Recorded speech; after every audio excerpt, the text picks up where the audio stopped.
Welcome back to Working with Latex with me, Catasta Charisma, Part 9, Decoration. So with the longer white dress, I am going to now incorporate a whole series of snap fasteners that have no functional quality to them but serve merely as decoration.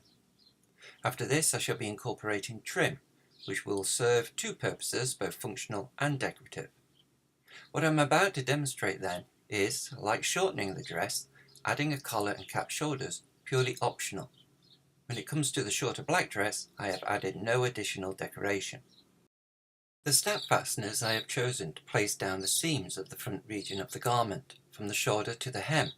So first of all, I need to determine exactly where I want these to be placed, how many I will need, and what the exact space in between each snap needs to be. To do this, I simply initially place the snaps roughly in the places I want them. Measure the length of the line I seek to place them, and divide it by the number of snaps planned to be used. For me, this worked out at 26 snaps spaced every 4 centimeters apart.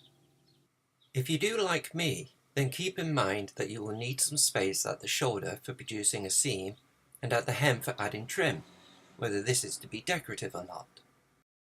Next, mark down the line the positions for where the snaps are to be placed. For me, this is the 4 centimeter intervals along the seam.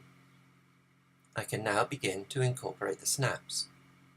In this case, as the snaps serve no other purpose than decoration, and because I am incorporating them down the thicker rubber of the seam, with 2 layers of rubber overlap, there is no need for me to add a stabilizing rubberized fabric strip behind them. The particular type of snap I am using is a kam-snap. This is a plastic resin snap, often called duvet or diaper snaps. They are 100% safe to use on rubber, and by far the easiest of all snaps to incorporate. Here, I am simply pushing the pin of the cap through the rubber seam at the marked point on the face side of the garment, and inserting a female port over the pin from behind, then pressing the two together using the snap fastener tool. I am using female ports rather than male ports as they are smoother and so won't hurt the skin of the wearer. Even when the pin doesn't fully prick through the surface of the rubber, the port pushed over the top of the pin will make the rubber split open. The split doesn't open up any further on wearing the garment, even a skin-tight one like this dress, because it is prevented from stretching by being trapped between the pin and its port.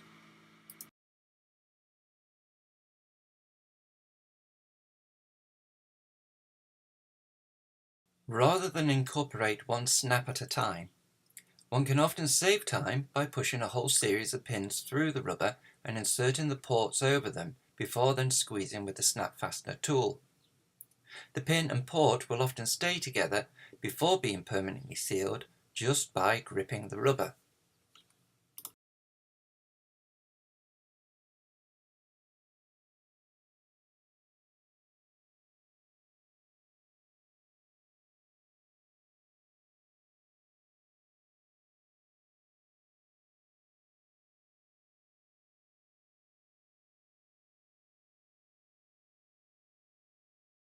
Take a certain amount of care when using the snap fastener tool if you have to scrunch fabric up. You don't want to accidentally trap any extra layers between the pin and the port. Once the two are sealed, they are far more difficult to remove than they are to incorporate. The tool can leave marks on the rubber, so after all snaps are incorporated, clean the rubber down.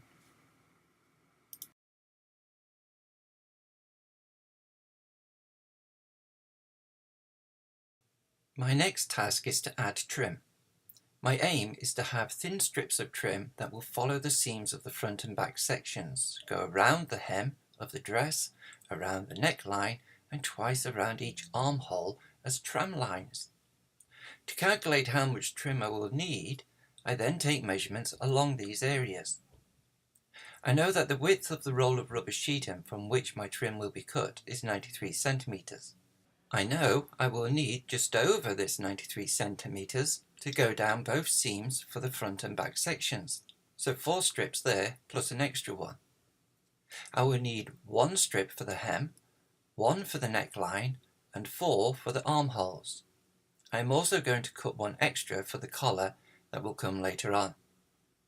I am going to make my trim 5mm wide, so I therefore need to cut myself 12 5mm wide by the width of the roll of sheeting strips. But rather than do this, I am first going to cut myself a 70mm, or that is 7cm wide, strip of rubber. That is 12 strips multiplied by 5mm, plus a little more to give myself some room for error. When we cut strips from our sheeting, it is best to work with the straight edge. We can then align this edge to any markings on our cutting mat. It can simply help with working alongside the ruler for cutting long straight strips. I next place this strip face down on some paper and apply glue across its entire surface using an offcut of sponge. Wait for the glue to dry, remove the paper, and then from this strip cut my 12 5mm wide ones. Again, use the markings on the cutting mat as well as the ruler to help cut these strips. Having a transparent ruler such as the quilter's rule seen in the video is most beneficial. The width of the ruler is also critical, for not only does it allow us to keep our fingers out of the way of the cutting blade, but it also allows to distribute pressure down upon the work being cut more evenly. Still, we must keep an eye on things as rubber can easily slip out from under the ruler, particularly as we approach the end. You might also note that in between the stages of me moving the ruler to cut each full length and to shift my own body position, I don't actually move the rotary cutter, but rather keep it firmly fixed in place. This method of cutting strips avoids a lot of unnecessary glue wastage produced from applying glue to individual thin strips. When locating the strips elsewhere, take care not to entangle them. In hot weather, static can build up on rubber, and strips that are left hanging can become attracted to one another and become tangled up.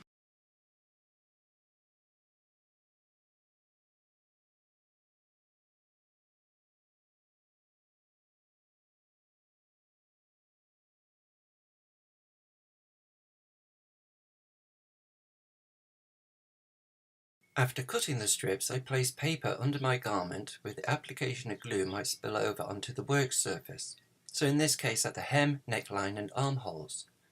As my trim is transparent, I also need to remove any markings before applying the glue.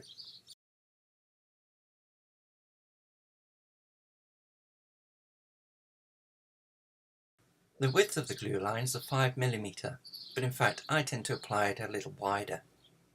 Let all glue dry and remove the paper. We can now lay down the trim. When we lay down thin strips of trim, take super care not to stretch the rubber. Thin strips can stretch so very easily and be near impossible to detect when working with them, but then be downright obvious once laid in position and our work buckles up or twists and turns with distortions. When happy, smooth down the trim with your finger and then press with a roller. Working on the front section, with the trim for the armhole, I am beginning this with a 5mm overhang over the sides at the bottom, working around the armhole and leaving the rest of the trim dangling at the shoulder. Don't trim this off. I will soon be taking this around the back of the armhole. I next create a tram line slightly in from the first, again starting at the bottom with a 5mm overhang, working around and leaving the rest dangling at the shoulder.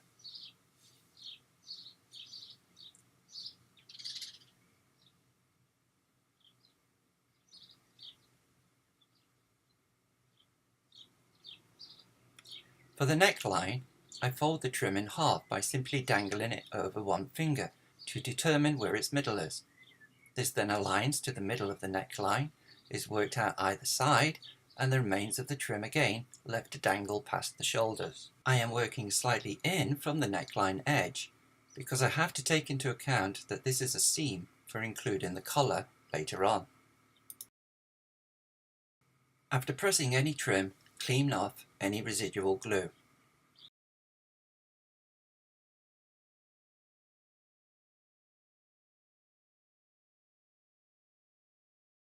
For the trim that runs just in from the internal seams, or in my case just in from the snap fasteners, I begin at the shoulder and again with a 5mm overhang.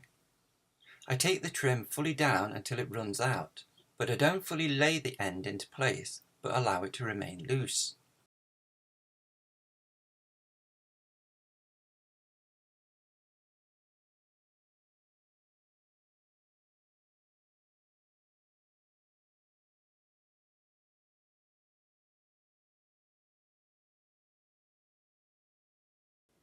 I then take another piece of trim and lay it down into position, just above where the first trim will end.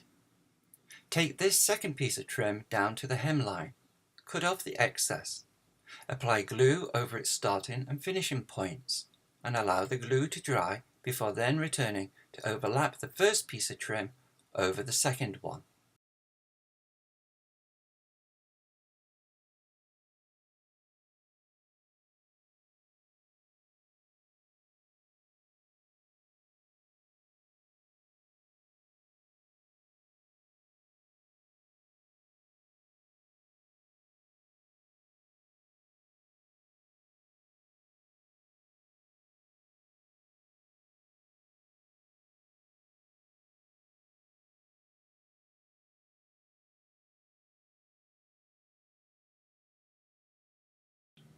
Find the middle of another piece of trim and align to the middle of the hemline.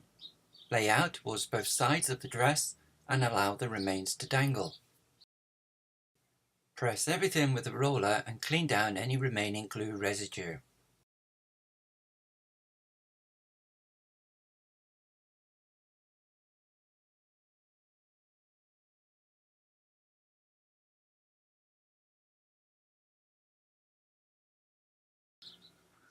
That is all the trim applied to the front of the dress, so we can now turn our attention to the back.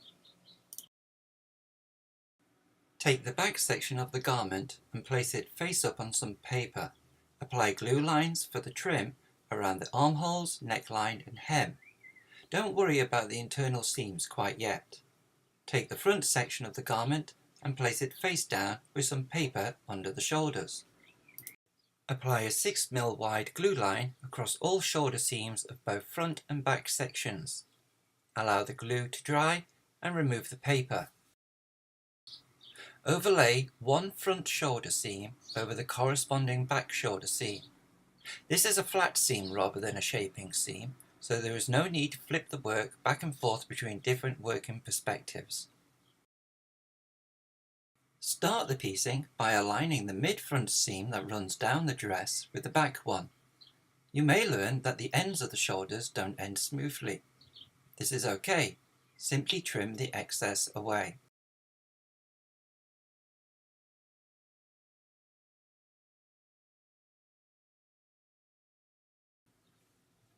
Take up the trim that dangles past the front shoulder and continue it around the back armhole. The trim wants to end around 5mm in from the side. Cut off any excess.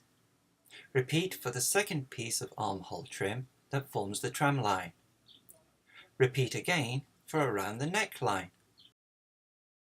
Press all trim and the shoulder seams and clean away any residual glue.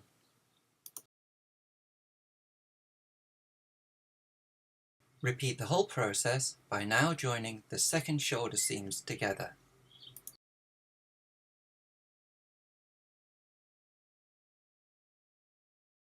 With the shoulders now joined, we can see where the internal trim from the front runs into the shoulder for the back, and apply the internal glue lines for the trim down our back sections. As always, allow the glue to dry. We can now apply the trim as we did for the front.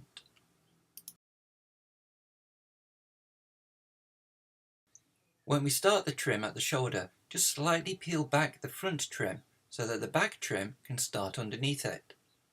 Work the trim down towards the hem, but leave its very end loose. Lay down another piece of trim starting where the first one will end, and lay it down to the hem. Cut off any excess and apply glue to its starting and end point, as well as to the starting point at the shoulder for the first piece of trim. When the glue is all dry, overlap the trim ends.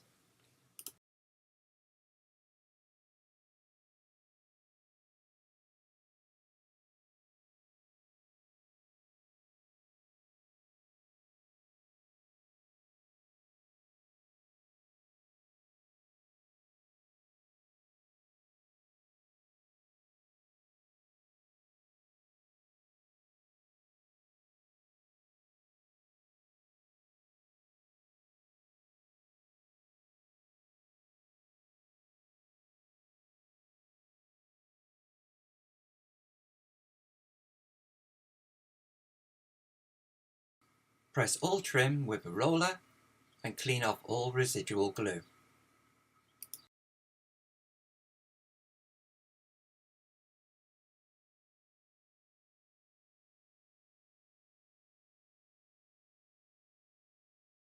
For this dress I am including a mandarin collar, so I am also incorporating a tramliner trim around the neck opening.